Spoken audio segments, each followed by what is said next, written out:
Yes mga kabalot, ngayon lang tayo nakapag-video ulit dahil medyo talagang busy tayo mga kabalot. Ayun, nakapagpahinga tayo dahil wala pa tayong customer.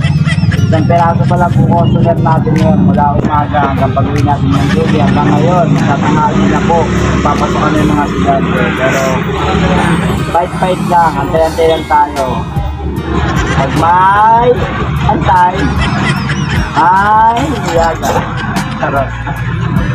Meron tayong tinta ngayon guys. Ito, ituturo ko ang bawat isang ating tinta. Meron tayong ito. Yes! At meron tayong maruya. 7 pesos only. Timpla ko po yan. Napakasarap po niya. At meron tayong kwek-kwek. 15 pesos only. Nakakabalot. Yan po muna ang tinta natin. Kapag galimbawang naubos po natin yan. Kapag halimbawa po naubos po natin yan, mamaya manghihingi tayo ng balot. Kapag hindi natin naubos yan, wala tayong balot dahil wala tayong pangpuhunan.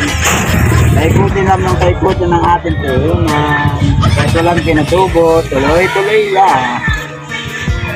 Yun guys, yun lamang po at maraming salamat sa mga sumusuporta at susuporta pa lamang. Yun lang mga kabalot. Ayan.